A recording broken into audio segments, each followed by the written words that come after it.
por grabar cosas que no se deben grabar, ¿no? Cada uno tiene que hacer un clic en el link para cumplir con las especificaciones de YouTube. Estos son los pistones. Entonces las bielas, encima vienen los pistones, todos esos van unidos al cigüeñal, ¿no? Entonces el pistón se une al cigüeñal mediante la biela. Vienen ahora las bielas.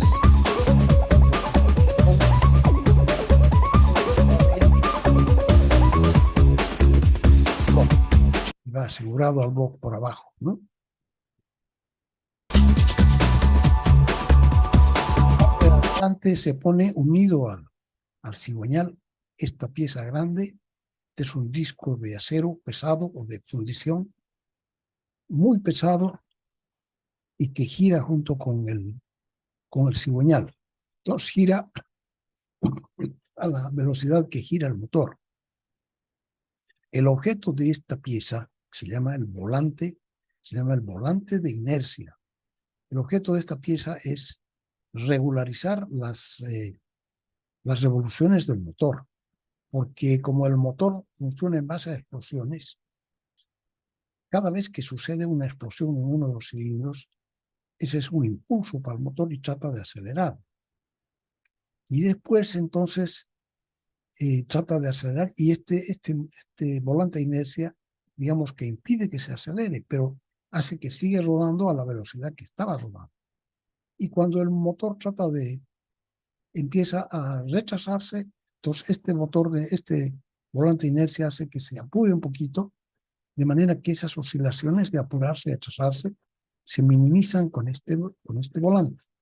Cumple también otra función. Aquí atrás vemos un engranaje. Vamos a ver que a ese engranaje se le une el motor de partida. Cuando el motor está detenido, entonces la forma de echarlo a andar es a través de un motor de partida, que es un motorcito chico que actúa solamente un par de segundos y que hace girar el volante de inercia. Seguimos.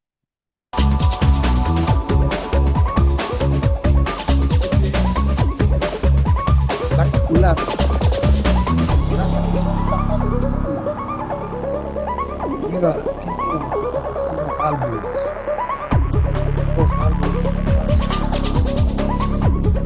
Una válvula de todo esto vienen estos ejes que son los ejes, ¿cómo se llama? Al girar. ¿Eje del árbol de leva? Son los árboles de levas, ¿ya? Estos dos árboles de levas. Un árbol de levas hace levantar las válvulas de admisión y el árbol de levas para el escape hace levantar las válvulas de escape para que salga el aire que ya está usado, ¿no? Entonces los primeros son para que entre el aire nuevo. Cada vez que las levas empujan a las válvulas hacia abajo, se abre. Vamos a ver funcionando.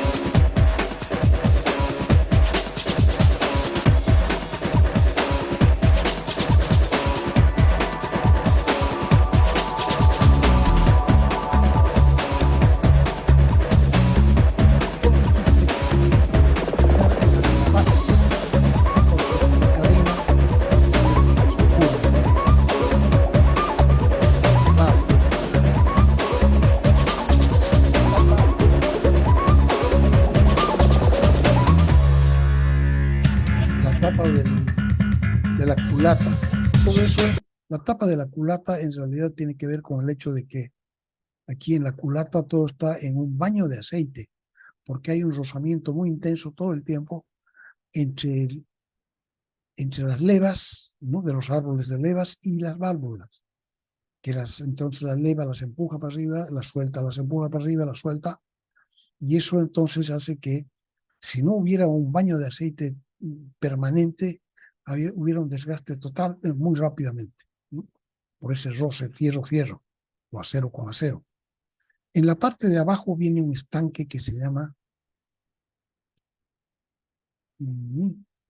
Aquí cae todo el aceite, se coloca abajo. Ahí.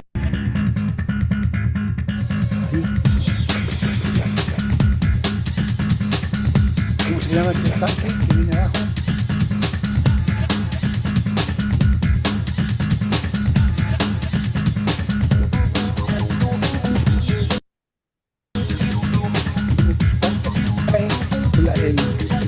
El aceite que circula por todo el motor, ¿no? Engasando todo, impidiendo que haya roce metal-metal en todas partes, especialmente aquí en la culata, o sea, donde están los árboles de levas. Después cae a este estanque que se llama el cárter. Entonces, cae por gravedad hasta el cárter y después en el cárter se enfría, va todavía a un lugar a enfriarse y se le cuelan las pequeñas partículas que se le han quedado metidas al aceite porque a pesar de todo se va desgastando el motor, ¿no es cierto? Y entonces esas partículas quedan dando vueltas con el aceite. Para que no sigan dando vueltas, porque si dan vueltas esas partículas hacen las veces de lija y también van contribuyendo al desgaste del motor. Entonces, antes de que el aceite que se recircula vuelva a circular, ya frío, se le quitan esas partículas metálicas y esas quedan en el filtro. El filtro hay que cambiarlo cada vez que se hace cambio de, o cada 2 veces que se hace cambio de aceite, porque lleva todo eso. Aquí el negro es el motor de partida. Ya hemos dicho que trabaja junto con el volante de inercia para hacer partir el motor. Estos agujeros cada uno conecta con uno de los cilindros y tienen que ver con la entrada o con la salida. Hay 4 otros iguales al otro lado. Los unos sirven para hacer entrar aire fresco, los otros sirven para sacar el aire gastado, ¿no? El uno se llama el múltiple de admisión y el otro el múltiple de escape. Vamos a seguir viendo.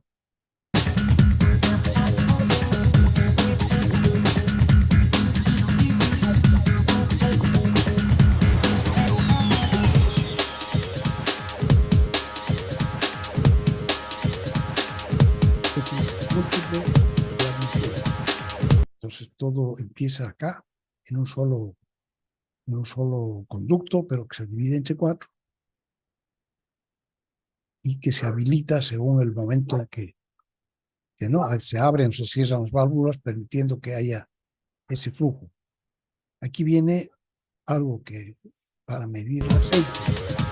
La varilla para medición de aceite, esta amarilla, se saca con el dedo, se lo saca para medir cuánto aceite queda en el cárter, para saber si tenemos que aumentar o que está bien la cantidad, ¿no? Esa es entonces la varilla para la medición de aceite en el motor.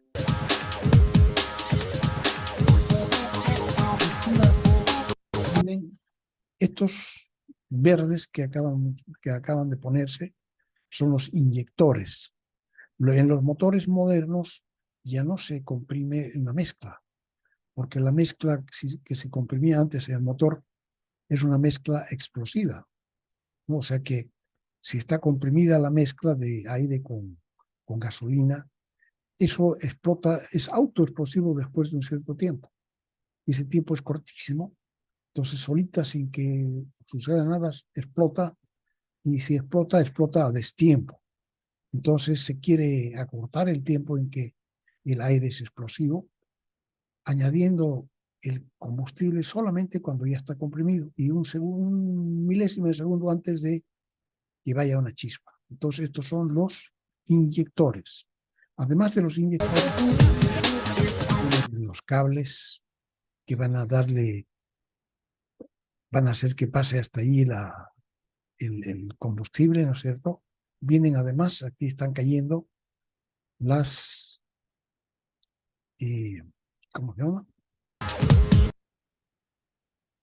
Las bujías, una bujía por cilindro. Estas son las que hacen la chispa. Entonces, cuando el aire está comprimido, el sistema manda una chispa aquí, o sea, manda un alto voltaje para que salte una chispa ahí adentro y haga así, en ese momento sí, que haya una explosión, pero es una explosión buscada. Esas son entonces las energías.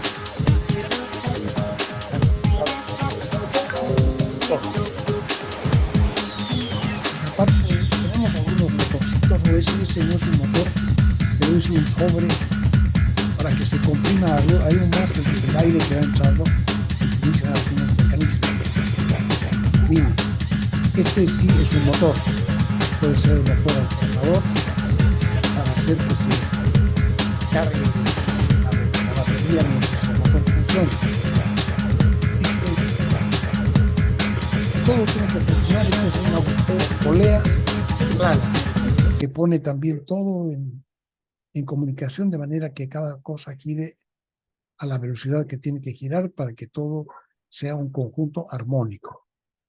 Estos otros que se están terminando de poner, y aquí entonces este es debe ser el alternador, ¿no? Uno de los motores es un alternador y el otro es un compresor que sirve para comprimir más el aire que está entrando. Esto es el múltiple de salida, ¿no? Entonces por aquí sale todo el aire que está viciado después de la combustión. Se lo va a tapar porque este múltiple es quema.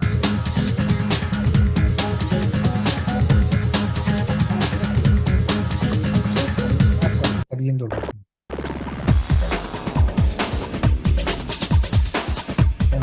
nuevo. Entonces, bloque,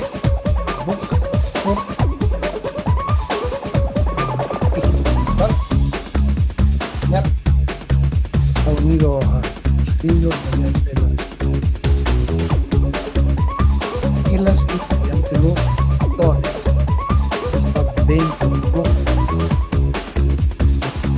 Hay que utilizarlo por abajo.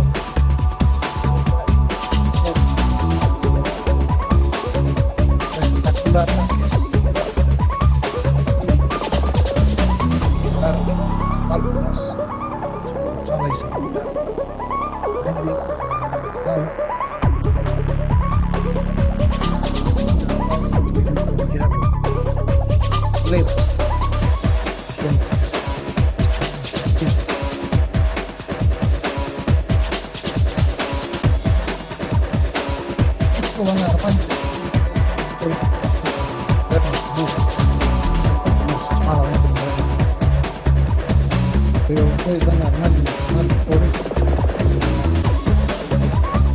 eso.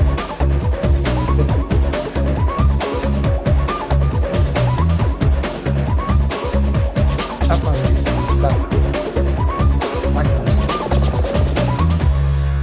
los sellos, en todas partes da un sello entre pieza metálica y pieza metálica. Cárter del aceite. La parte de abajo viene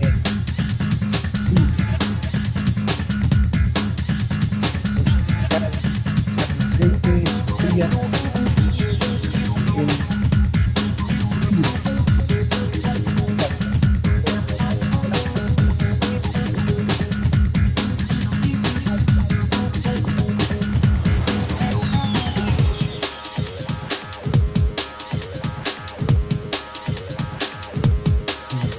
Entonces, múltiple de adición, es el medidor de aceite, la medida que hace abajo, que son los sensores, las guías.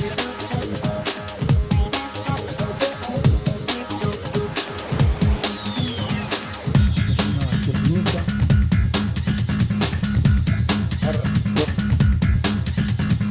Uno puede pelear sobre amortiguadores, yo no sé exactamente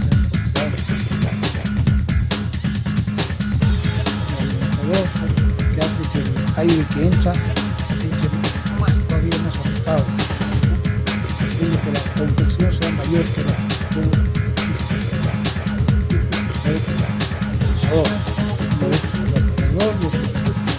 tiene el líquido de escape.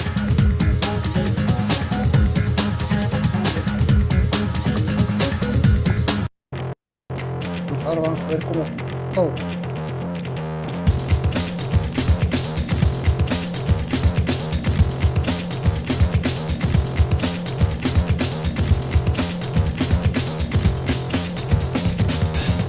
ven cómo funcionan los cilindros, que se ponía a la baja, o bajo inercia.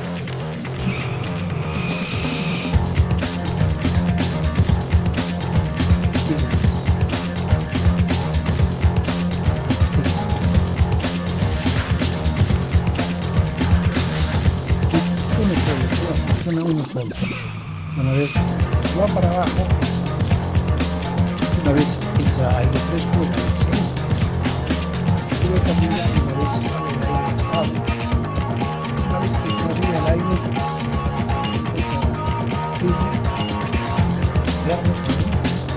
una vez que está el combustible ahí, chispa la bujía y explota. Ahí está el motor. La bujía es válvulas, dos adiciones, dos veces.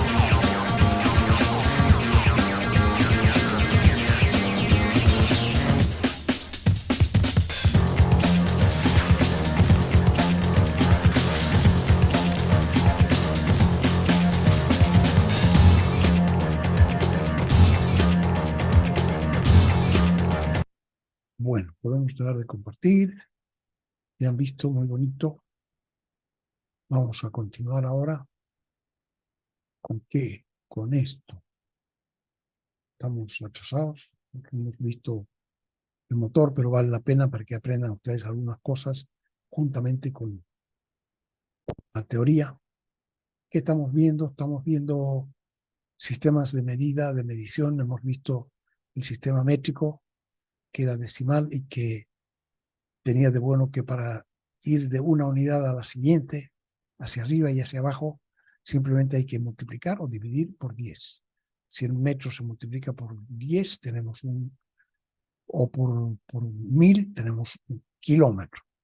Si se sigue multiplicando, tenemos el megámetro, el gigámetro, terámetro, 10 a la 12, etc. Y hacia abajo el deci, centi, mili. Hemos dicho que el milímetro, que es 10 a la menos 3 metros,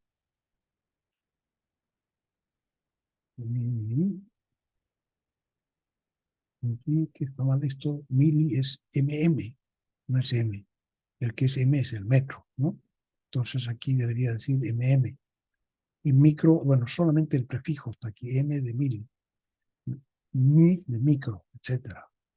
Entonces, unidades de longitud, unas del sistema métrico internacional, en las que de verdad el metro es la unidad base, pero para fabricación, construcción de máquinas, nuestra unidad es el milímetro, que es 1000 veces más pequeña que un metro, 10 a la menos 3 metros, que es la unidad base en construcción de máquinas, y para medir las variaciones, errores, desviaciones en la longitud, usamos una unidad que es 1000 veces más pequeña que el milímetro, que se llama el micrómetro, y que es entonces 10 a la menos 6 metros, una millonésima de metro o una milésima de milímetro. Y el sistema inglés, que ya es entonces un sistema derivado porque en una conferencia de pesos y medidas se acordó que en realidad la unidad internacional es el metro, para todo el mundo, en todo el mundo. A pesar de que se sigue usando, ya vimos, el sistema inglés, la pulgada. ¿Estamos grabando o no estamos grabando? No, está bien. Entonces aquí, como es unidad derivada, hay que referirla a 25,4 exactamente. O sea, una pulgada, 25,4 milímetros exactamente. Y en la práctica coexisten dos sistemas ingleses, porque el sistema inglés clásico es bastante molestoso para la técnica. Aquí está, la pulgada es la unidad básica del sistema, se llama inch, y su abreviatura es in, entonces puede ser in, y vale 25,4 milímetros. Hacia arriba le sigue el pie, entonces 12 pulgadas hacen un pie.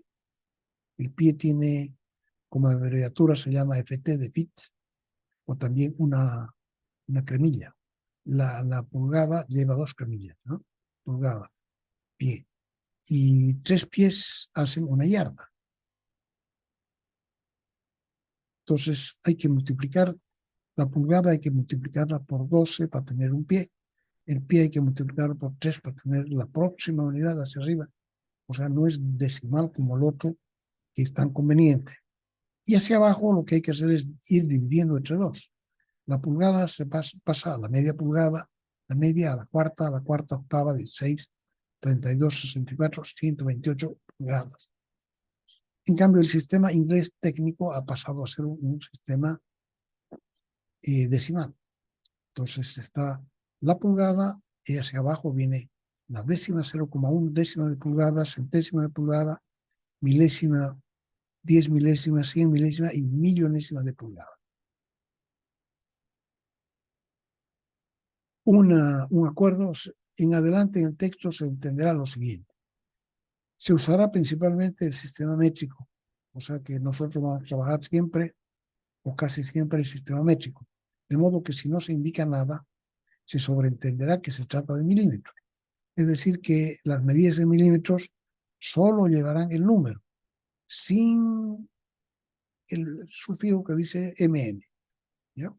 Pero entonces, cualquier cantidad que vaya sola, por ejemplo, L igual 3,56, quiere decir que son milímetros, que podría haberse escrito también así, pero ya por un acuerdo vamos a hacer que se escriba solamente la cantidad. Y la otra cosa, ¿quién ganó? Números. De acuerdo al sistema ISO, aquí tenemos el problema de que los americanos tenemos diferencia también, ¿no? El sistema métrico internacional usa la coma decimal y el sistema americano usa el punto decimal. Y para los miles en el sistema métrico usábamos el punto, 3000 era 3.3 ceros y después coma. Y el millón llevaba 2 puntos, en el millón y en el 1000. Y después la coma decimal. Entonces el inglés es al revés. Llevaba una coma en el millón, una coma en el 1000 y un punto en el decimal. Al revés de la vida. ¿Y quién ganó? En realidad no ganó ninguno porque de acuerdo al sistema ISO, que digamos unifica todo, los números llevarán punto o coma, indistintamente, es lo mismo. Solo hay punto y coma, ya no hay más. En los miles y en los millones, y etcétera, ya no se pone nada. O sea que solamente existe esta cantidad que indica la separación entre los enteros y los decimales. Por ejemplo, entonces 45,782 es lo mismo que 45.782 y este otro número, como se escribe, el 3457,53, se puede escribir con un espacio para mejorar la legibilidad, 3457 y también con un punto. Unidades angulares, aunque ya saben que hay unidades angulares, hay los radianes, que es la unidad matemática, que es una vuelta completa, el largo de una circunferencia, ¿no? Entonces, esos son 2 pi radianes. Pero nosotros hay además de los radianes, entonces, la unidad clásica, que es el grado antiguo. Los radianes llevan, para la calculadora, dice una ventanita pequeña, dice R, y quiere decir entonces que los ingleses que hablan inglés también le dicen radian, pero le dicen radian, una R. Los grados antiguos, que son un grado, un 360avo del ángulo de una vuelta completa, en la circunferencia, los sexagesimales se llaman también, y cada grado está dividido en 60 partes, y cada una de esas 60 partes se llama minuto, y cada minuto está dividido en 60 partes, y cada una de esas divisiones se llama el segundo, se llama una cremilla y 2 cremillas. Entonces también es como el sistema inglés es un poco irregular, pero y ahora hay uno nuevo que se llama, entonces los nuevos en inglés se llaman degree, entonces en la ventanita chica aparece una D, si está calculando la máquina en D, en degrees, en grados sexagesimales. Aquí está la conversión para los que quieran, y también están los grados nuevos, que son los grade. Un grado nuevo un 400avo de una vuelta completa. Entonces no es 360, sino que es 400. De manera que un ángulo recto ahora, o sea, porque una vuelta completa son 4 ángulos rectos, ¿no es cierto? Ya son 100, 200, 300 y 400.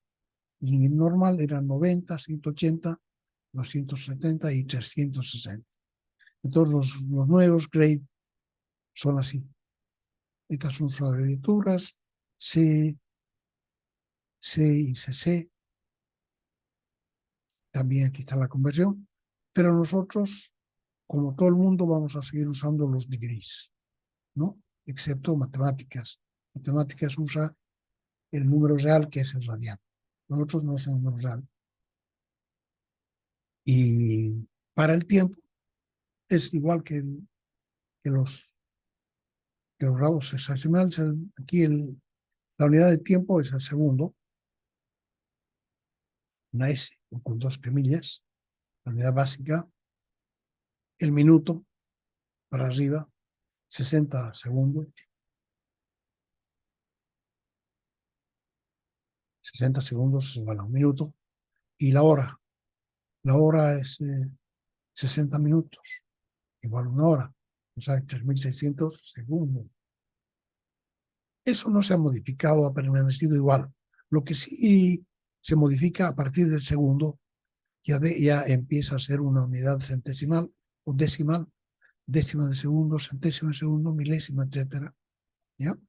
Pero hacia arriba sigue siendo la misma de siempre. Frecuencia del hertz, una oscilación por segundo es un hertz, ¿no? Para cosas que oscilan. Para cosas que dan vueltas, para cosas que oscilan de izquierda a derecha, arriba, abajo, se miden en hertz. Y una oscilación completa por segundo se llama un hertz. En realidad, sus unidades son segundo a la -1. Velocidad angular, que es los que dan vueltas, se puede medir. Nosotros en física lo medíamos probablemente en radianes por segundo o radianes por minuto, pero en partes de máquinas ahora vamos a medirla en revoluciones. Una revolución es una vuelta. Entonces, revolución por minuto se llama RPM y revolución por segundo RPS. Lo normal es RPM. Y un sesentavo de un RPM es un RPS. Temperatura, nosotros vamos a usar los Celsius. Antes eran los centígrados, pero no había sido verdad que 100 Celsius son entre el hielo y hervir, son 100 Celsius, pero eso no es cierto, ¿no? Depende de la presión y la temperatura. Entonces, dependiendo de la presión, es eso cierto o no lo es. Y los Kelvin, que son los grados absolutos. Normalmente sí medimos para las cosas terrenales en Celsius. Exactitud de las mediciones, dice, no es posible medir exactamente ninguna de las magnitudes físicas cuyas unidades se acaban de ver. Ello se debe principalmente a, por un lado, la variable humana. Distintas personas aprecian de manera diferente una misma dimensión. Esa se llama la apreciación o también la precisión. Esa es una parte en que influye la variable humana. Si nosotros medimos una cantidad de rayitas, todo el mundo lee la misma cantidad de rayitas. Pero entre una rayita y otra, si la medida, lo que estamos midiendo, queda entre 2 rayitas, entonces la variable humana hace que unos digan, ese es 1,5 y el otro diga es 1,6, el otro día no, es 1,7. Entonces, la apreciación sería un décimo, más o menos, de esa unidad mínima. Y a esa variable humana se le suman además los errores involuntarios. Por ejemplo, aquí, si queremos medir el ancho de esta porción elevada, deberíamos colocar así enfrente nuestra regla, pero si medimos desde arriba, lo más probable es que estemos midiendo un poco chuecos. ¿no? Sobre todo si no estamos cerca de este borde. Entonces no vamos a notar que en realidad está chueco. Aquí está exagerado para mostrar que en realidad lo que están leyendo aquí no es el ancho de esta patilla, sino que es una diagonal. Entonces esta medida va a ser más grande que esta, pero esta es la correcta. Aquí, si fuera una ranura, este es el problema de que si miramos desde arriba, tenemos este problema. Si miramos desde el mismo sitio, leemos una rayita aquí y otra rayita acá, va a suceder esto, que las marquitas, aquí en esta regla, las marcas están puestas arriba, están puestas aquí, en esta línea, están puestas estas marcas. Entonces, vamos a leer esta marca en lugar de leer esta marca. Deberíamos leer esta marca y sería la correcta. Es el comienzo de la ranura. Pero vamos a leer esta de aquí. Esto se llama la paralaxia. Y al otro lado va a pasar lo mismo. Entonces lo que deberíamos hacer es tratar de medir cada lado desde arriba vertical. Pero mejor que eso todavía es medir con una regla así. Entonces ahí no hay ese error de paralaxia. El segundo error que tenemos es el error del instrumento. O sea que cada instrumento tiene su grado de precisión que no puede ser sobrepasado. A eso también habría que añadirle el desgaste, ¿no? Porque los instrumentos, a medida que se usan, se van desgastando de manera que pierden su fiel. Ya no cierran bien o cierran pero no en el cero, etc. Entonces, se suma el desgaste. Pero la primera parte se llama la apreciación, a una lectura apreciada por el operador y referida a la menor división del instrumento. Entonces, por ejemplo, si se trata de una regla graduada en milímetros, o sea que la unidad más chica sobre la regla es el milímetro, entonces la apreciación será cuando más de un décimo de milímetro, o sea, ¿quién puede, entre dos rayitas de esas de milímetro, quién puede decir cuánto es? ¿Es 0,4, 0,5, 0,6? Un décimo, pero ahí estamos yo creo que exagerando, casi habría que decir que es un medio.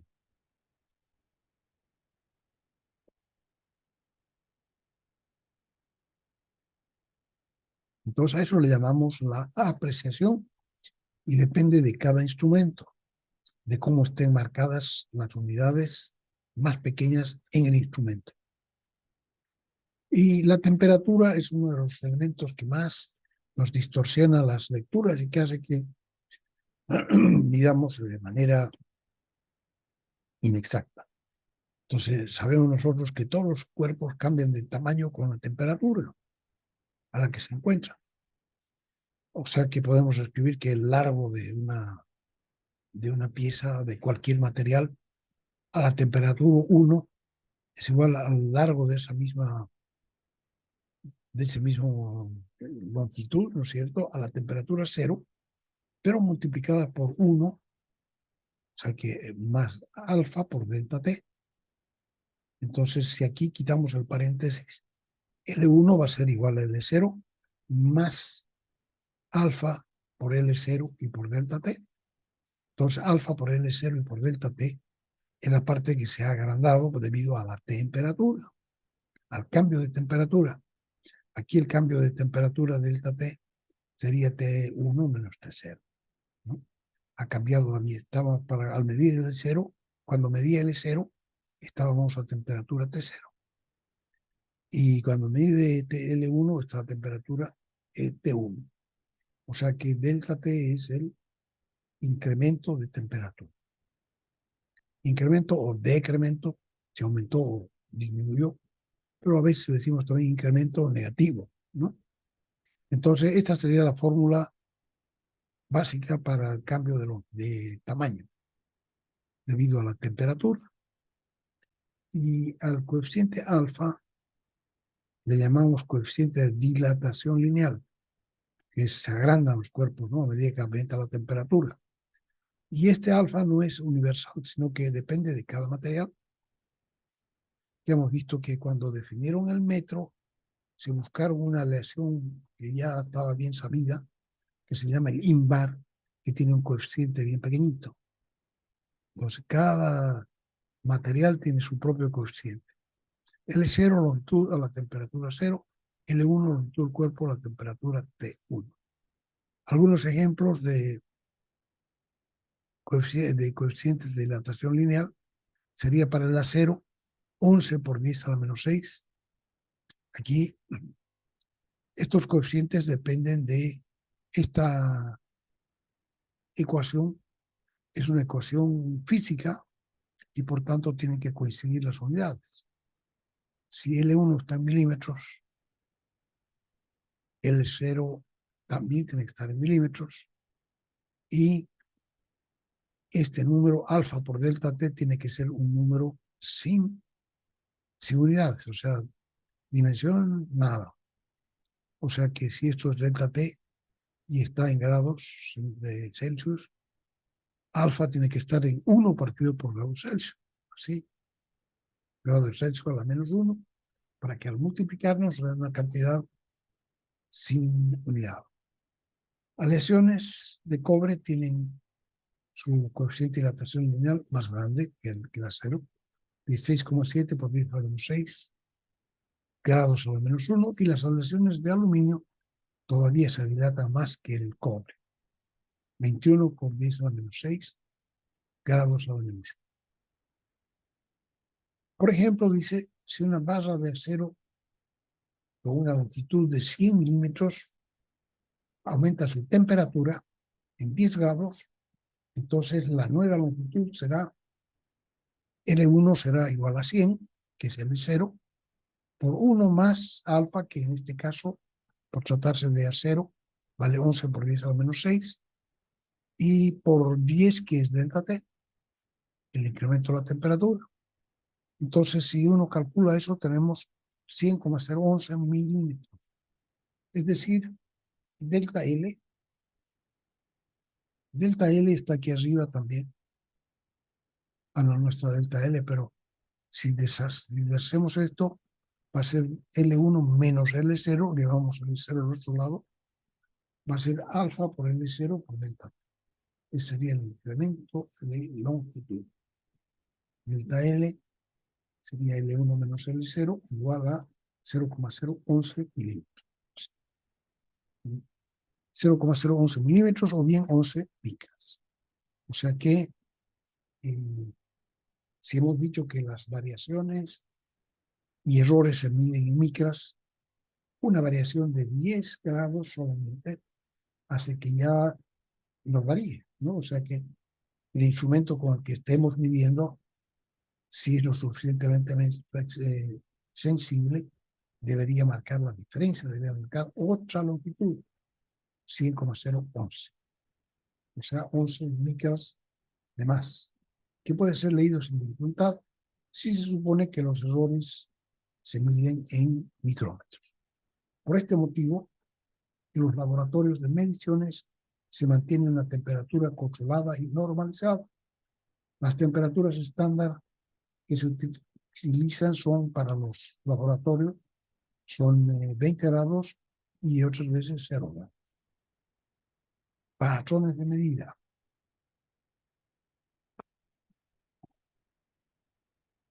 Ya hemos visto esto un poco antes con el cuadernillo. Dice, para poder controlar la exactitud de las mediciones, así como poder intercambiar los productos fabricados en distintos talleres, que hemos visto que es lo que se hace, ¿no es cierto? Que se vende la Ford, no hace todas las piezas que necesita, sino que las manda a hacer en otros talleres, y no siempre está en Estados Unidos, hay unos que están en México, otros en Canadá, otros en Latinoamérica. Entonces, sin embargo, tienen que hacerlo. Cuando arman el conjunto, tienen que poder armar. Entonces, necesitan que como los talleres están ubicados en distintos países y distintos continentes, las unidades deben tener el mismo tamaño y eso se consigue a través del uso de patrones. O sea, la comparamos con un patrón y sabemos que el patrón es el mismo para todos.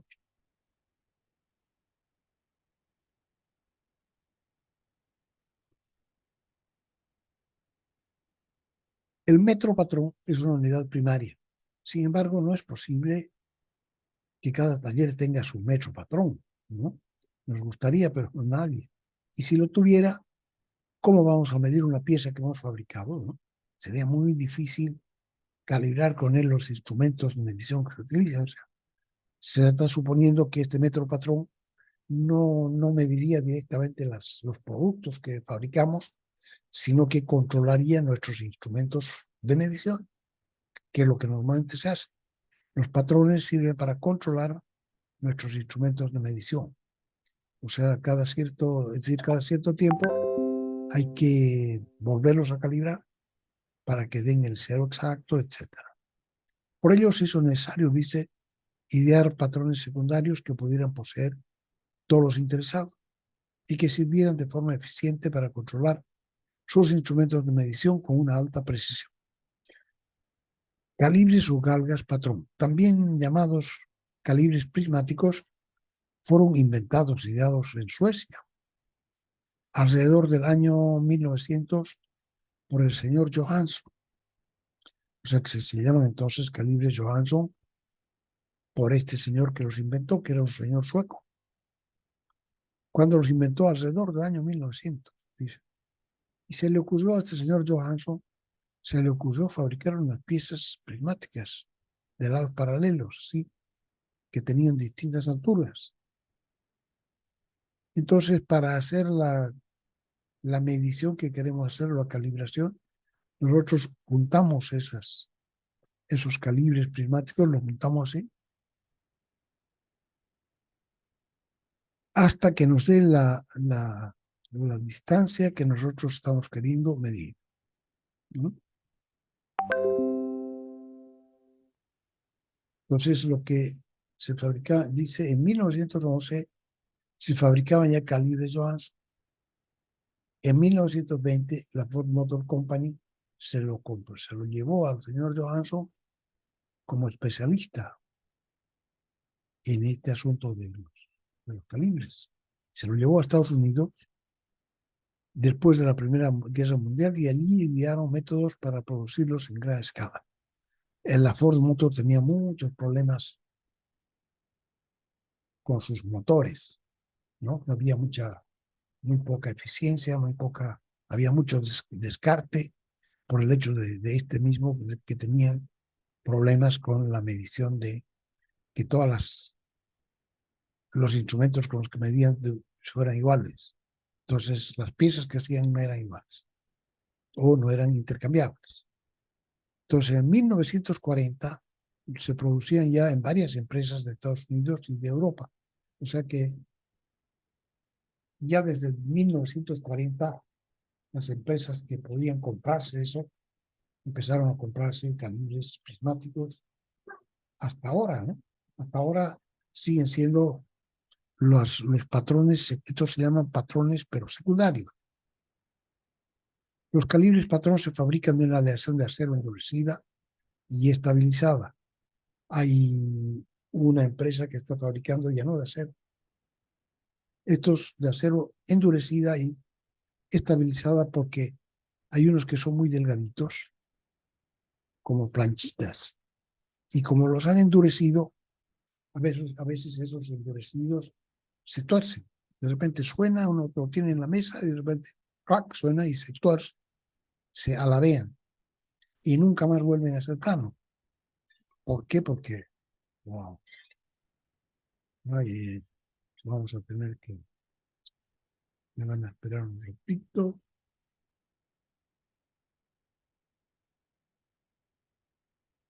para que no vuelva a sonar este. Entonces estamos.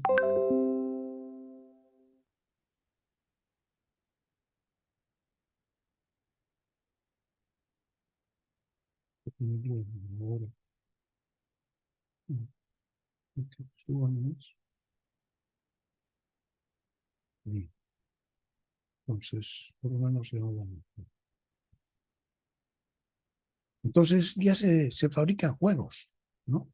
De calibre Johansson así, y están estabilizados para que no se alaben, para que no se tuerza. Porque hay muchas veces que sucede eso. Las piezas que se endurecen por temple tienen tensiones adentro. Entonces, esas tensiones, que son fuerzas reprimidas, hacen que de repente se tuerza y se quede torcido. En el proceso de fabricación se rectifican, dice, hasta casi el tamaño que deberían tener, pero luego son repulidas de otra manera, ¿no?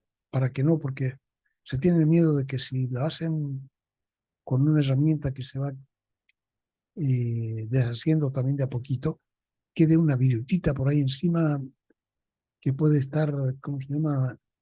Eh, que se quedó ahí, ¿no? Y que cualquier cosa que pongamos encima va, no va a sentar exactamente bien por esa virutita. Va a ser como un granito de polvo que estuviera ahí en el calibre.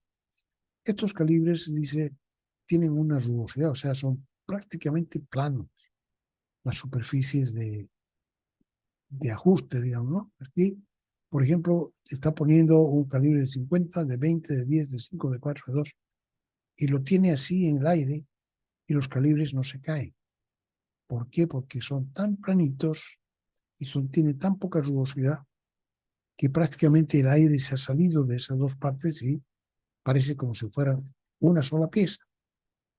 Después, no es fácil sacarlos, alejarlos el uno del otro para poderlo hacer. Lo que hay que hacer es girarlo. Primero se lo gira y después ya se lo puede separar. Pero si no se lo gira primero, es prácticamente imposible separarlo. O sea, el aire se quitó de entre medio. Entonces, los calibres se comercializan en juegos, dice, ¿no? Este juego, dice, tiene un bloque o sea que esa es una laminita de 1 milímetro y media micra. Después tiene 9 bloques de 1 milímetro y 1 micra, 1 milímetro y 2 micras, 1 milímetro y 3 micras, así, 9 bloques. O sea, esto es una serie aritmética que tiene su diferencia igual a 1 milésimo. Después 49 bloques de 1,01 a 1,49. Aquí la diferencia es 1 centésimo. 19 bloques de 0,5 a 9,5, ¿sí? Su diferencia es 0,5. Y los más grandes, que 10 bloques de 50 a 100. Los con D igual 10. 10, 20, 30, 40.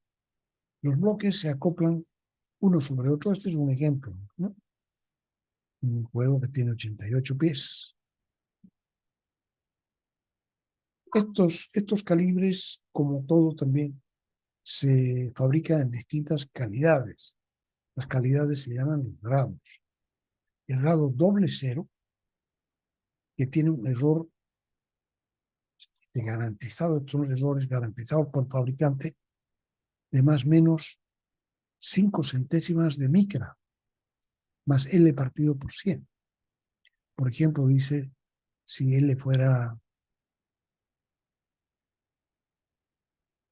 30 milímetros, entonces sería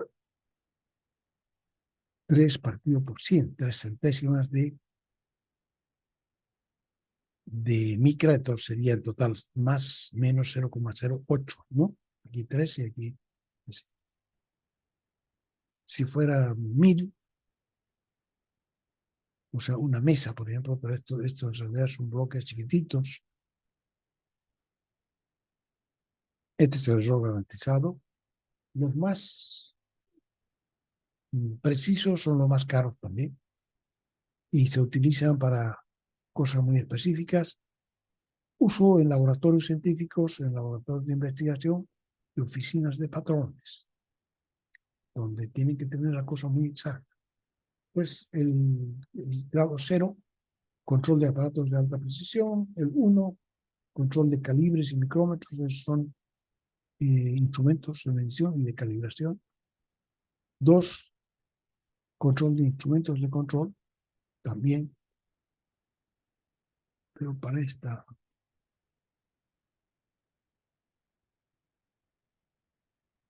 esas calidades, ¿no? Son calibres IT16, IT6, IT7 y comparadores. Y los 3 y 4 dice control periódico del taller y regulación de las herramientas y máquinas automáticas. Aquí el error es de una micra y dependiendo del tamaño, más L partido por 50. ¿No? Si L son 50 milímetros, entonces L partido por 50 vale 1 y 1 más 1 serían 2 micras. De máximo 2, más menos. Entonces, lo que un buen taller debiera tener o un número 3 o un número 4, grado 3 o grado 4, para controlar su maquinaria y equipo. Control periódico, dice, ¿no? Control periódico del taller y regulación de herramientas de máquinas automáticas.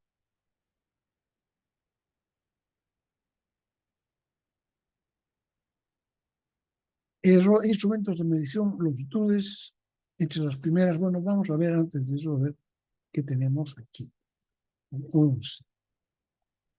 Esto es lo que estábamos viendo cuando se decretó que en realidad la nueva unidad de medición era 1.000.000, ¿no? De la misma marcada del pito 86 excitado, también patrón primario, no se puede llevar a un taller. Y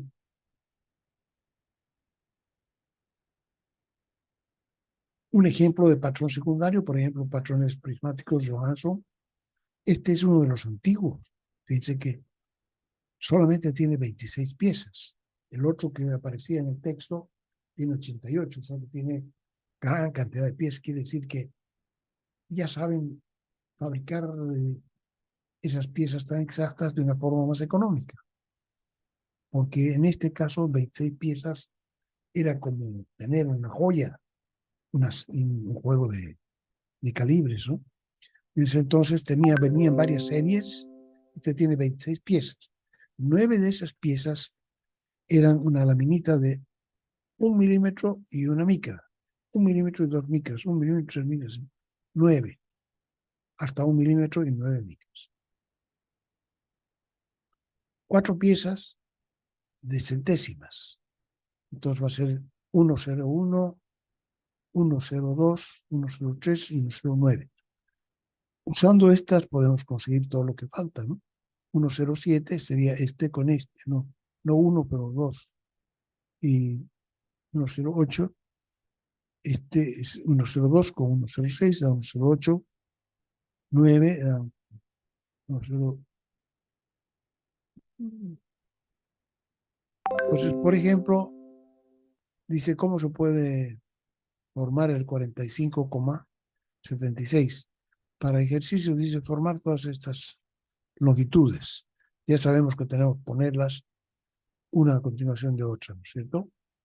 Entonces, para formar el 45,76, son 6 centésimas.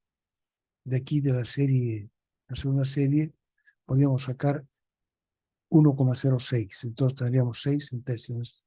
Lista. Después, 7 décimas. Para sacar 7 décimas, tendríamos que sacar la otra serie, la tercera, que es 1,1, 1,2, etcétera. Entonces, 1,7 sería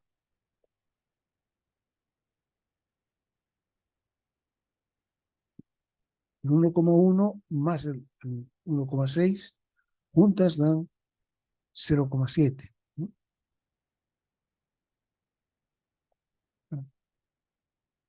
Y tenemos ya entonces el 76. Y para hacer el 45, como hemos usado 3 piezas, hemos usado una pieza, el 106, dos piezas, el 1,1 y el 1,6. Entonces sería, además del 76, tenemos ya 1, 2, 3 milímetros. O sea que tenemos que completar con 42. Para completar 42, usamos de la última serie el 10 y el 30, 40. Y de la anterior usamos el 2, tenemos 42. Total, 45, 76.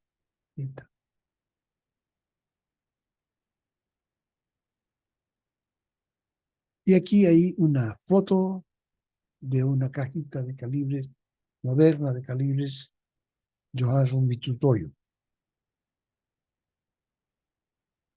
Se ve que la serie grande no es como la que yo les puse en el ejemplo, que era los de enteros eran 10, 20, 30, 40, hasta 90. No, este tiene 25, 50, 75 y 100. Sí. Los otros también tienen diferencias, ¿no?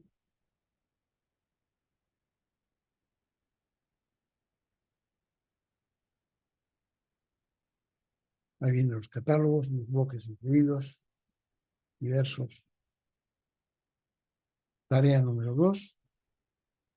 Dice, el sentido de la rotación que se ha supuesto para el globo terráqueo más arriba en el mapamundi de más arriba es correcto o debiera ser al revés. Justifique. ¿No? Alguna justificación que puedan dar. Segundo, indique qué calibres habría que usar del juego de 26 piezas para formar las longitudes que se indican más arriba. Entonces, todas estas que están aquí, junto al jueguito, estas, 1, 2, 3, 4, 5, 6, habría que ver, para aprender a usar, tendríamos que ver cuáles se usan, ¿ya? Indique qué calibres habría que usar del juego de 26 piezas para formar las longitudes que se indican más arriba. Tercero, dice, intente hacer lo mismo con los calibres de la caja Mitutoyo. Estos de aquí, estos de esta caja, no los otros que están por aquí en el catálogo, estos de aquí de esta caja. Entonces, también hay que formar esta longitud. Y dice, el texto dice, las medidas que no se puedan formar se las aproxima primero al número más cercano. Y ese sí se forma, ¿ya? Que sí se pueda formar con los calibres de la caja. ¿Entiende, no? Hay algunas que son, o sea, que la caja no es tan precisa. La 26 es más precisa que la de 26 piezas, es más precisa que la otra, la de la caja. Entonces hay algunas cosas que no te van a poder formar exactamente. Entonces, dice aquí, primero las aproximamos al número más cercano, al que nos han dado, y una vez que se ha acercado, se ha aproximado, ese sí se dice con qué calibre se haría. Cuarto, puede indicar el número de catálogo del juego de calibres Mitutoyo, que se muestra más arriba. ¿Qué número de catálogo tendría este? ¿Saben o no? Uno de estos. 5. ¿Qué problemas se presentan al usar los instrumentos en el taller con distintas temperaturas durante el día? Ya hemos visto que la longitud es L sub 1 es igual a L sub 0 por 1 más alfa por delta T. Entonces, todos los instrumentos tienen su alfa y las piezas que estamos fabricando también tienen su alfa, que pueden ser distintas a las de, ¿no? Entonces, ¿qué problemas se presentan al usar los instrumentos en el taller? Porque, claro, lo ideal sería que nosotros usemos los instrumentos de medición solamente en laboratorio. Entonces, eso tiene el problema, dice, de que hay que sacar, si estamos tratando de medir, hacer controles a medida que se fabrica, entonces sacar una muestra, digamos, del taller y llevarla al laboratorio, eso es muy largo. Hasta que vayan, lo midan, digan. Además, habría que enfriar, habría que tener los instrumentos de medición en el laboratorio. Claro, siempre hay en el laboratorio. Pero la pieza que estamos sacando del taller, tendríamos que dejar primero que se enfríe, o sea, pase a tener la misma temperatura del taller. Si es 20 grados, 20 grados, ¿no? Entonces hay que esperar, y una vez que ha pasado eso, medir para saber la temperatura que tiene, la longitud que tiene con los dos, el instrumento y la pieza a la misma temperatura. Entonces dice, ¿qué problema se presenta al usar los instrumentos de taller a distintas temperaturas distintas durante el día y distintas a la temperatura del laboratorio? Infórmese, dice, no sé qué se puede hacer, o por lo menos que den una idea, qué harían ustedes para este problema. ¿Qué se suele hacer para solucionar en la práctica este problema de la variación de la temperatura en el taller? O sea, hay varios problemas a la vez, ¿no es cierto? Vamos a hacer la medición a una temperatura distinta a la que se fabricó, por ejemplo, el instrumento de medición, el P-Ray. Entonces, claro, van a ser sus unidades un poquito más grandes, digamos. Eso, una temperatura distinta. Y la temperatura de la pieza, de repente está más caliente porque se la está fabricando, entonces al fabricársela se le rompe pedacitos, entonces eso hace que varíe su temperatura.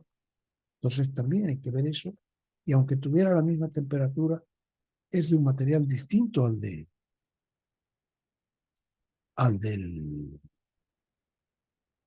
lo que se esté usando para medir, ¿no es cierto? Entonces van a tener una variación de longitud diferente. Entonces, a ver si discuten un poquito ese problema, cómo se puede eliminar ese problema, pero lo que queremos es no medir en el laboratorio. En el laboratorio está claro que se haría. Lo que queremos es si se puede llevar los instrumentos al taller y hacer las mediciones que queramos hacer, de manera de no perturbar mucho, porque tiempo que perdemos, esto de medir, digamos, controlar, no es una actividad productiva y por tanto va a incidir negativamente en el costo.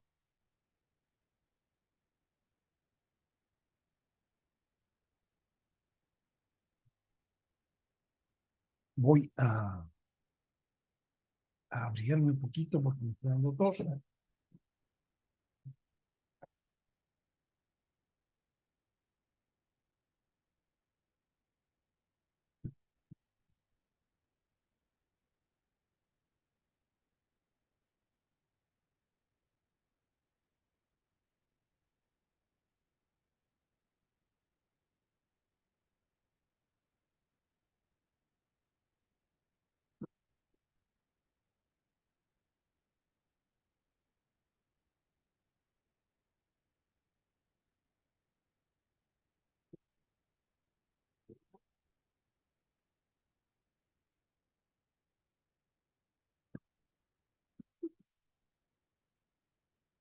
Eso sería entonces para la tarea 202, segunda tarea. A la dificultad de lograr que las unidades de todos los que participan en la producción de partes de piezas sean efectivamente iguales, lo cual se soluciona haciendo que cada taller o fábrica posea un juego de calibre certificado. Eso hay que hacer. Se asume el hecho de que todos los materiales cambian su longitud con la temperatura en forma apreciable dentro del rango de temperaturas de un taller. Es esto el 5, ¿no? Discusión del 5. El primero y más utilizado de los instrumentos, queríamos ver el instrumentos de medición y calibración que se utiliza en un taller de metal mecánico. Sin embargo, primero hemos querido ver qué problemas tenemos para medir. ¿Se puede medir exactamente? El primero y más usado de los instrumentos de medición en los talleres metalmecánicos es el calibrador o pie de rey. El nombre verdadero de este instrumento es el que le dan uno, ¿no? Pero esto se llama un pie de rey. Pero normalmente la gente que los usa dice el calibrador. Este es un instrumento, hemos visto que había dos actividades en cuanto a medir. Había uno que es la medición propiamente tal, que nos entrega un número. Aquí este número sería 7,99. O la calibración, que nos dice si es más grande o es más chica, o está en el intervalo, ¿no? Entonces, aquí dice, este instrumento es un instrumento de medir, porque entre el número de medir, pero sin embargo, le llaman al calibrado. Después podemos ver eso que se trata. Entonces, este es un PSI, un calibrador que tiene una regla principal. Esa regla está graduada. Aquí podemos ver que tiene una graduación. La de abajo está en pulgadas, 3 pulgadas, 4 pulgadas, 5 pulgadas. Y la de arriba está en milímetros, 80 milímetros, 90 milímetros, 100 milímetros, 110 milímetros. Y aquí también debería venir la división en milímetros, ¿no? Dice 80 milímetros, pero las rayitas son solamente 80, 85, 90, 95, si se fijan. Y aquí en las pulgadas son 3, 3 y media, 4, 4 y media, 5. O sea que no están, pero de verdad entonces ¿cómo es que puede leer? Porque este instrumento electrónico mide leyendo. Y aquí en el borde le han puesto unas rayitas. Las rayitas que pueden ser unas rayitas que se leen. Tiene aquí un lector óptico. Aquí, entonces van leyendo cuántas rayitas han pasado. Entonces le va aumentando. Por cada rayita que pasa hacia la derecha le aumenta un centésimo y así no, si viene para el otro lado le va restando. Entonces tiene un lector óptico aquí. Si ese lector óptico se malogra, no podemos usar esto, ¿no? Ahora tiene la ventaja también de que en cualquier parte podemos poner el cero. Por ejemplo, está abierto aquí, tiene 7,99 de abertura, pero nosotros podemos hacer que se lea cero.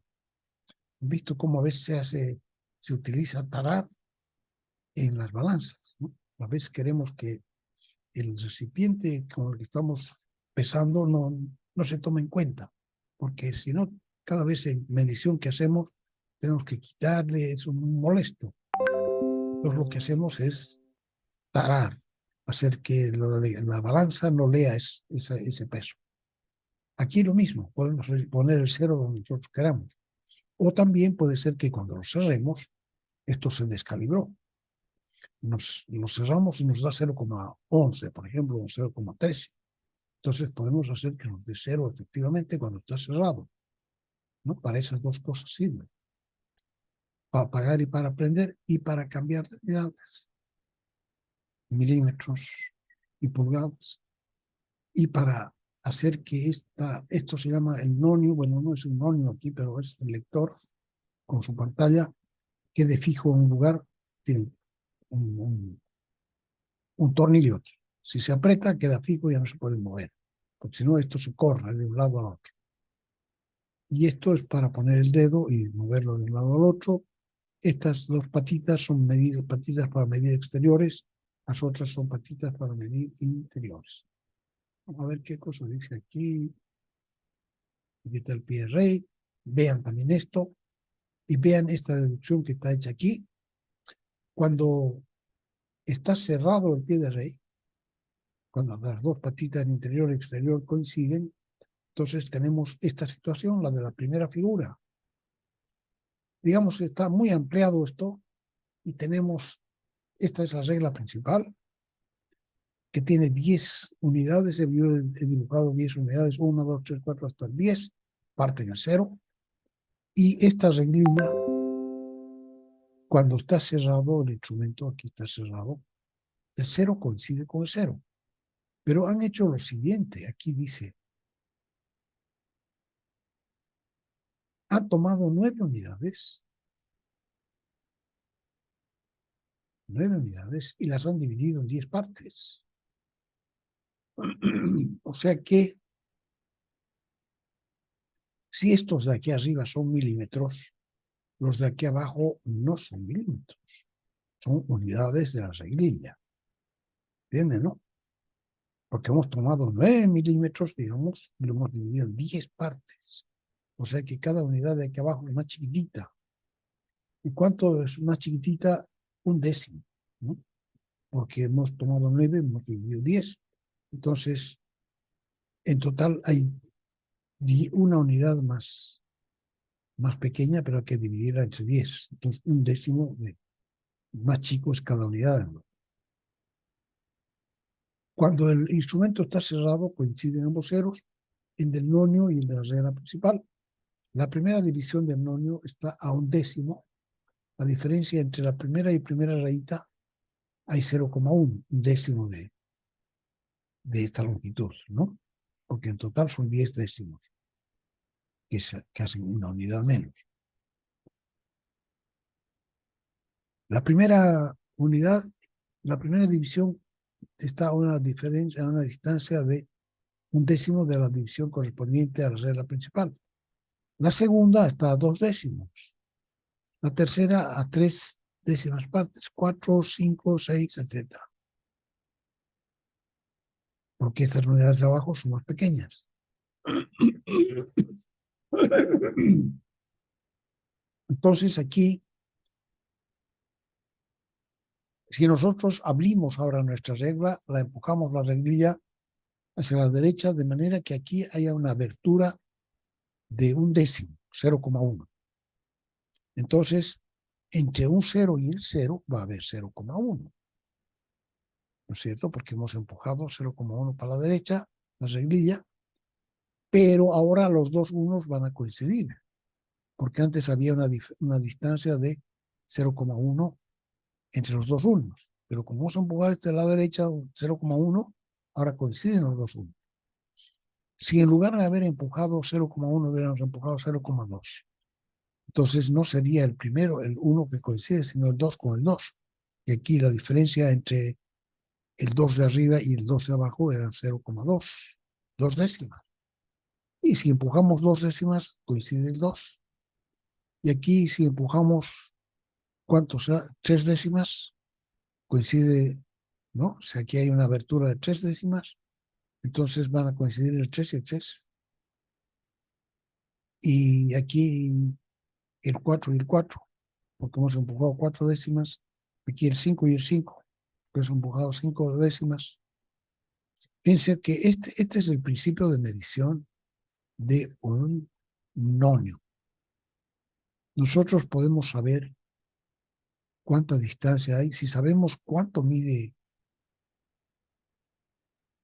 la unidad, podemos saber cuánto, si nosotros miramos cuál de las divisiones de la reglilla coincide con una de arriba y coincide la cuarta con una. No importa que no sea la cuarta, la 4, porque esto es cuando estaban cerrados, pero cuando estaban abiertos porque se estaba midiendo un instrumento, una pieza, entonces no va a ser el 4, va a ser cualquiera, pero va a coincidir con la cuarta de abajo.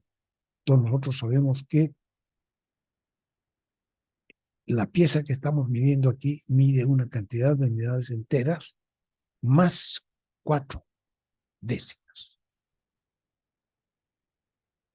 ¿no? La pieza que estamos midiendo va a medir una cierta cantidad de unidades enteras más 4 décimas o más 5 décimas, dependiendo de cuál número de aquí abajo coincida. Entonces, ese es el principio de medición del pie de rey. Y la apreciación, dice, al desplazarse la regla del nonio con una hoja de papel, por ejemplo, un décimo de división, etc. Está contando lo que hemos hecho.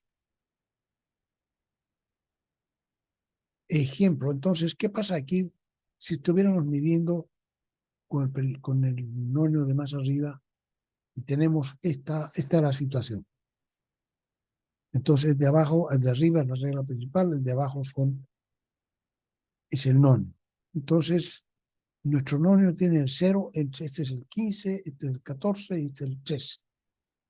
O sea que la pieza que estamos midiendo entre las dos mandíbulas, ¿no?, tiene 13 milímetros y un poco más.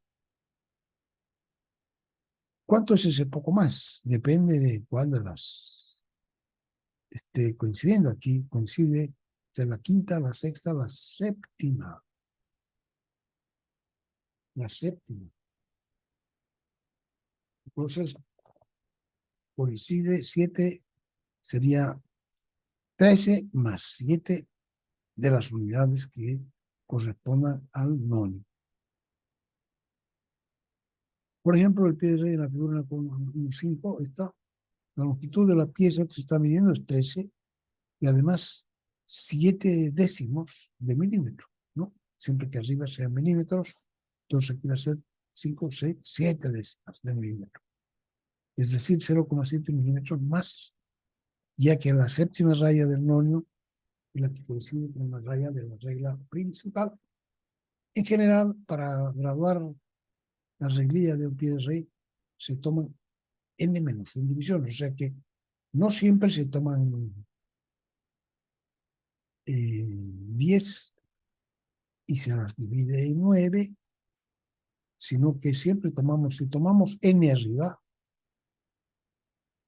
o sea, no, arriba tomamos n-1 y la dividimos en n. ¿Entiende, no? Si tomamos, entonces, si queremos que abajo, por ejemplo, la reglilla tuviera 100 divisiones, 100 divisiones, entonces arriba tenemos que tomar 99.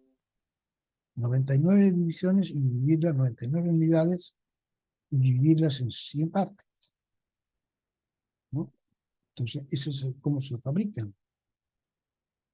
En general, para graduar la reglilla de un pie de rey se toman n-1 divisiones de la regla principal, 9, y se las divide en n divisiones del nonio, 10.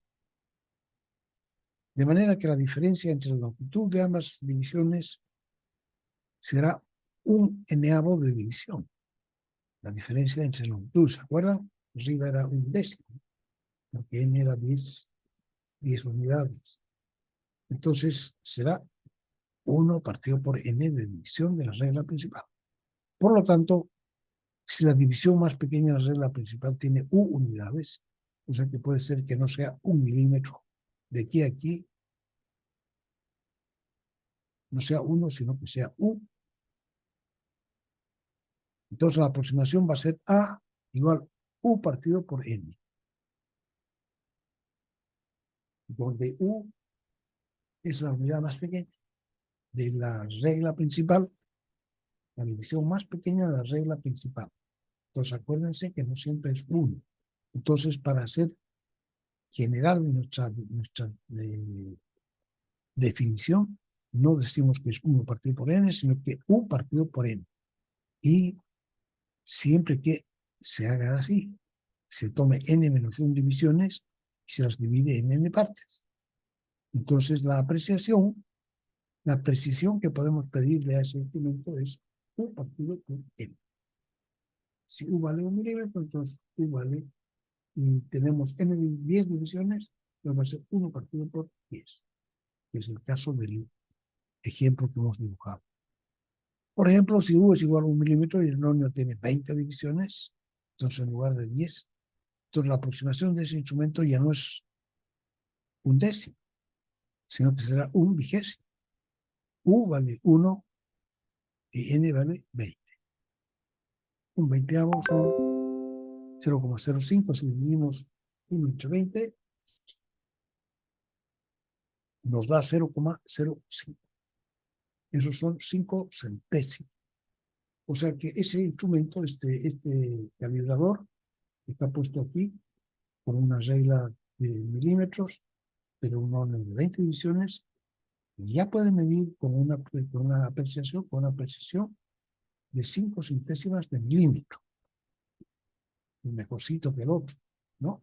Y puede medir apenas con una décima. Claro que la ventaja de este es que nosotros leemos la una décima. Y si no, hubiéramos tenido que decir, ¿cuánto es esto? yo creo que es un 4, 0,4. ¿Sí? Hacer a la chunta, ya hemos dicho que ahí uno se equivoca, entonces si lo puede hacer con un nonio, perfecto. Entonces, ¿cuál sería la lectura del nonio? Tiene que ser L lectura igual a unidades enteras. Aquí la A sería 3 unidades enteras. No 14, sino que 3, justo hasta antes del 0. A unidades enteras más B, el número de división del nonio. Entonces aquí B, esta era la 5, la 6, la 7. Entonces va a ser B por A. La apreciación, o sea, el tamaño de las unidades del nonio. Entonces, esa va a ser la lectura.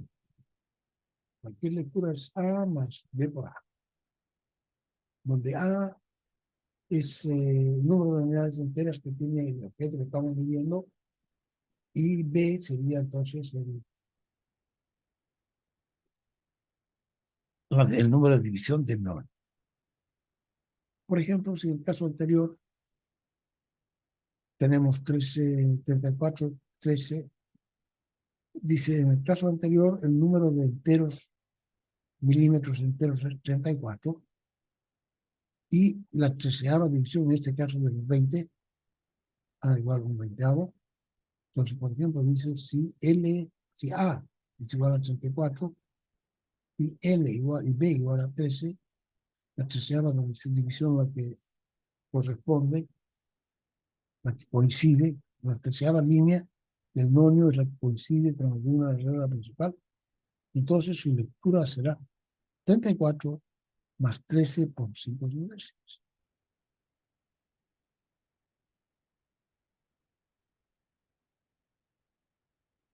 Apreciación 5 décimas. Entonces, será sumando, tendríamos 34,65. Fíjense que podemos leer con centésimas de milímetro con ese instrumento, sin necesidad de andar asegurando los ojos o usar una lupa. Para las medidas inglesas, ellos también quieren medir en medidas inglesas. Así, resulta que ellos toman 1, 2, 3, 4, 5, 6, 7, 8. Su nonio toman 7 unidades de arriba y las dividen en 8 para el sistema inglés clásico. Y en el sistema inglés clásico tenemos la pulgada se divide en media pulgada, cada media pulgada se divide en media, son cuartas, y cada cuarta se divide en medias, son las octavas. Entonces la unidad más pequeña aquí sería un octavo, un octavo, un octavo, un octavo, 1, 2, 3, 4 octavos, 5, 6, 7, 8 octavos, pues una pulgada. Entonces a la hora de aplicar la división, ¿cuánto va a valer la apreciación? Uy, no, aquí nos pasamos.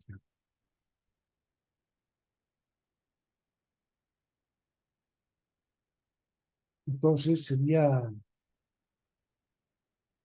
aquí, ¿no? Aquí sería la apreciación, sería esto, pero ya no, en realidad no es un 16avo, es un octavo. Aquí. Pero si está dividido en 2 todavía aquí, la mitad, eso de la mitad sería un 16avo.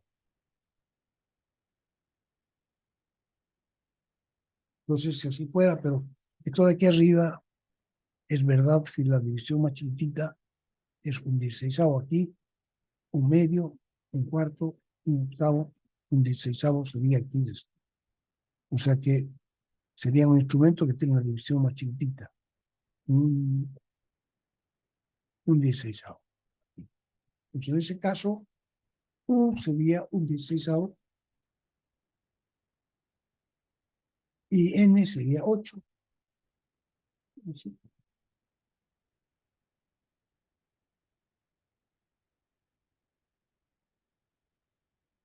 Ejemplo de pie reyes y tren de escasez. Entonces, no se olviden, U partido por n, n número de divisiones del nonio, U distancia entre la unidad más pequeñita de la regla principal.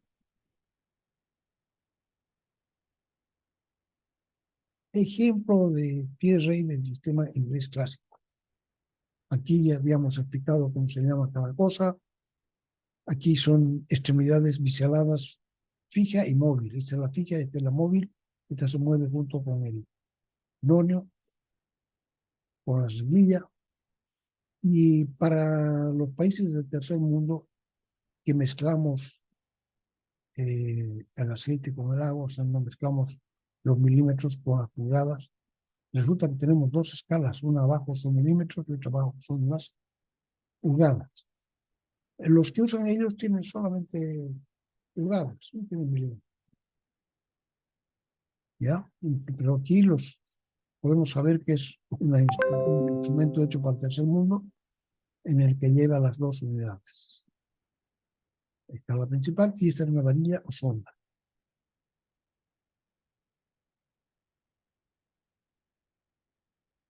Estas sirven para medir interiores, estas sirven para medir exteriores. Interiores, perdón. Exteriores, interiores. Dominio de fijación, reglilla, deslizante y cursor. En cero y en cero.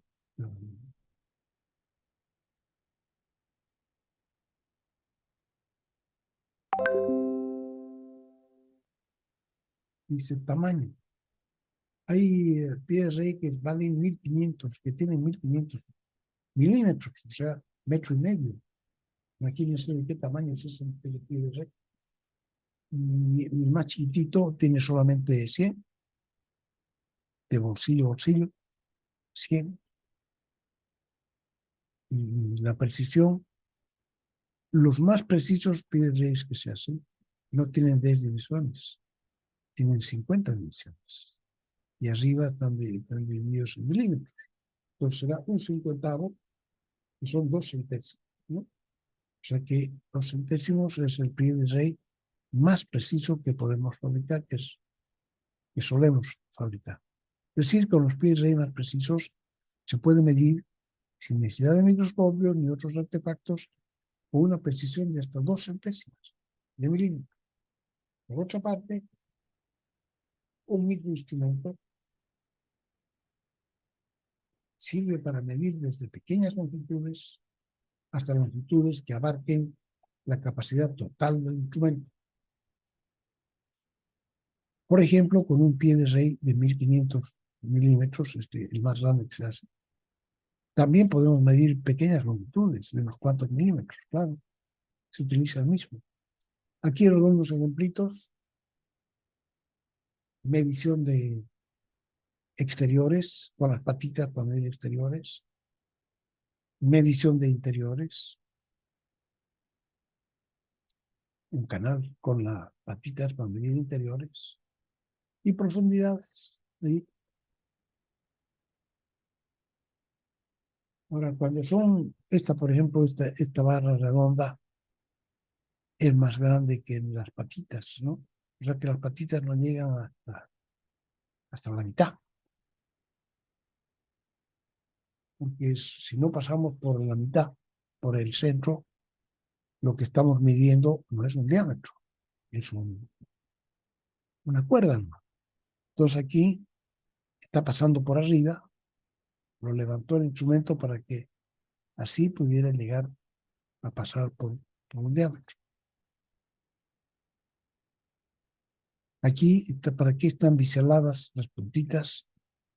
Para que podamos medir cosas. Aquí, por ejemplo, un angostamiento de, un, de una varilla redonda, ¿no? Un eje redondo que tiene un angostamiento. Pues si no estuviera biselado la punta, no entraría bien hasta el final. Aquí una grada que es un exterior o un interior. Si miramos desde este lado de la grada, es un interior, pero desde este lado miramos en el exterior. O sea que ese instrumento está hecho también de manera que sirve para medir gradas, pero hay que aminarse y se mide desde el extremo izquierdo del instrumento hasta el interior. Así.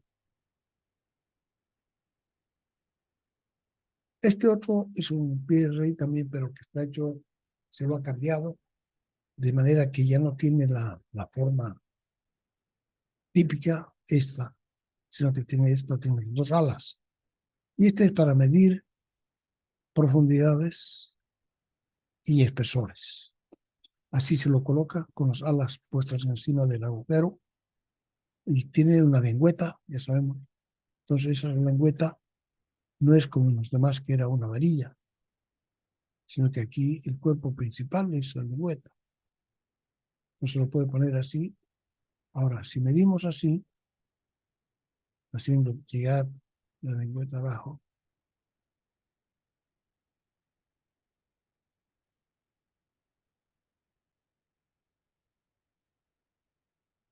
ya se ve. Entonces, para medir el espesor de esta paredcita, medimos con esa partecita.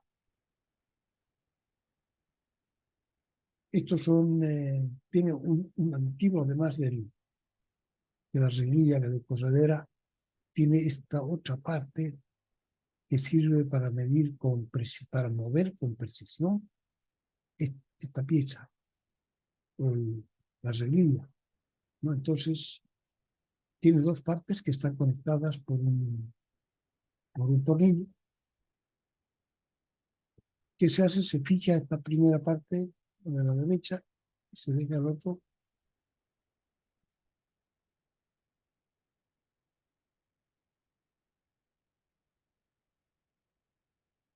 Ejemplos de lectura.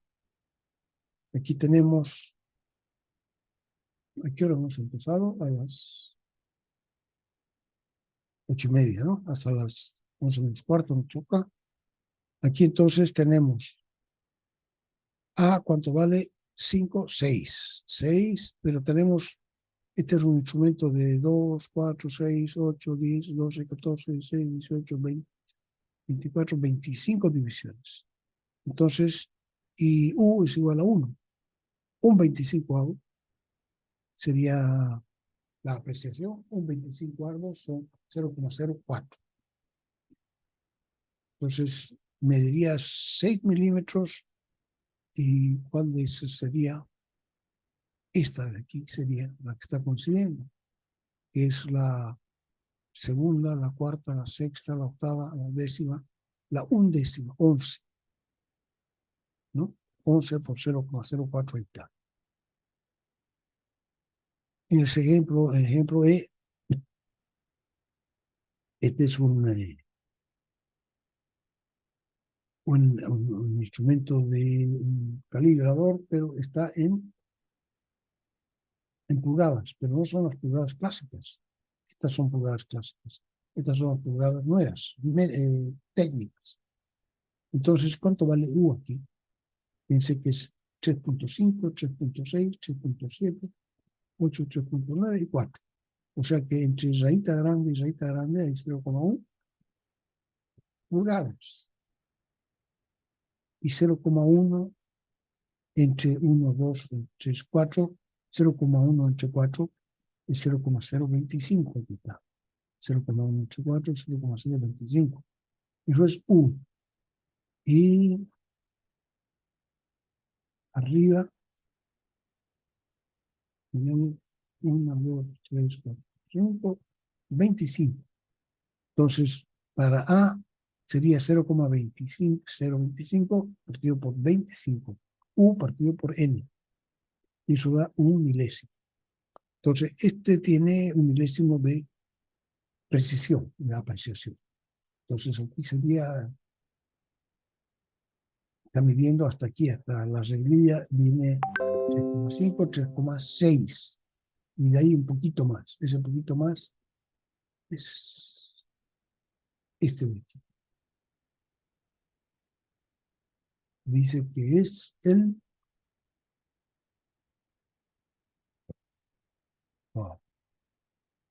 Entonces aquí tienen las lecturas demás, pueden mirar, está clarito todo, tipos de pie de rey, con la parte de aproximación para leer interiores más profundos, pie de rey con de digital, digital también, pero antiguo, no era eléctrico, electrónico.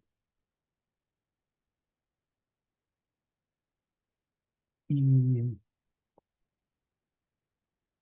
lo que habría que decir aquí es, bueno, ¿por qué entonces no usamos ya estos?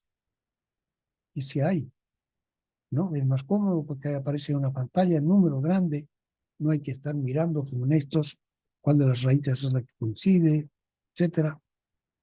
Pero lamentablemente mucho tiempo más van a seguir existiendo los otros, porque el dueño del taller tiene en muchas cosas que gastar dinero y muchos los instrumentos que tiene de ese tiempo los va a seguir usando mucho tiempo más.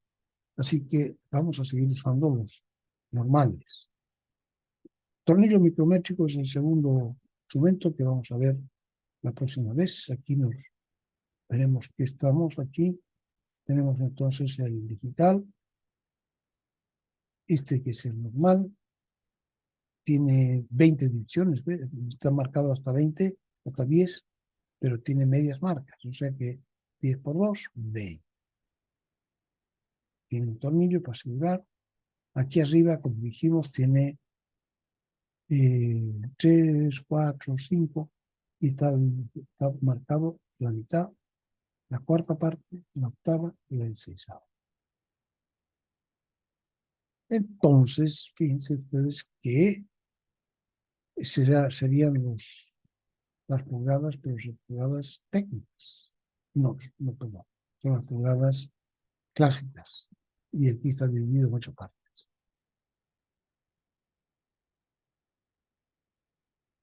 Que le han puesto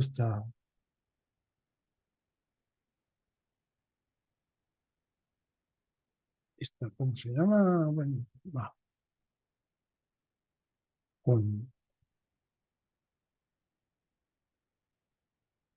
Esta es mucho mejor porque esta pantalla tiene 100 divisiones, o sea que está ampliando la lectura. La distancia entre una y otra es una centésima de milímetros, o sea que con esto se mejora la precisión del nonio a un centésimo, no se quedan 2 centésimos con él. A continuación, un link para que puedan practicar la lectura en un calibrador. Hay 2 formas de leer el instrumento. La primera, la teórica, vista en el texto y que funciona siempre. La segunda,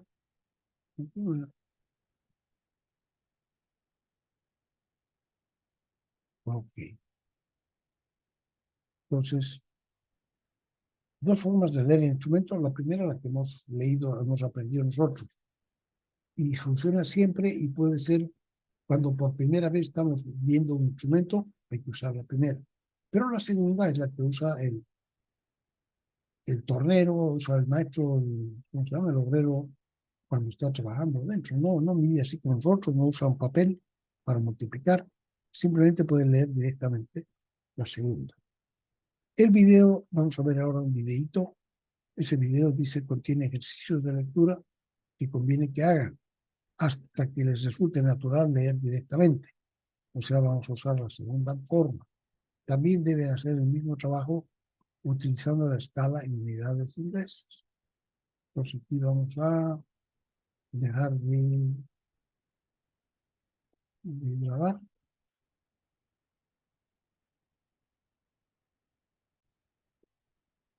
Entonces ya hemos visto estas mediciones industriales, las pueden ver cuando ustedes quieran. No están grabadas, pero se pueden ver. Es importante que traten de aprender a leer rápidamente el instrumento. La segunda forma, así es como se hace normalmente. Preguntas y críticas relacionadas se pueden poner en el chat del curso. Con esto se acaba el T11B4. El T11B4 está en la plataforma de la universidad, T11. Ese lo sacan también si lo necesitan. T12 es el que sigue, y vamos a ver la próxima clase porque ya se acabó, para que no me anden protestando que les uso su tiempo libre. Muy bien, jóvenes. Entonces, con esto dejamos de tener clase hoy día y nos vemos el lunes, tempranito. Bueno, tempranito, en la tarde. ¿Está bien? Está bien, ingeniero. Que les vaya bien, que pasen su fin de semana y lleguen renovados a la próxima semana a las clases, a seguir trabajando, aprendiendo con ganas. Hasta luego a todos, hasta luego a todo el mundo. Hasta luego, ingeniero. Hasta luego, ingeniero. Ingeniero. Hasta luego, ingeniero. Chao a todos, adiós. Adiós a la 1, adiós a las 2, adiós a las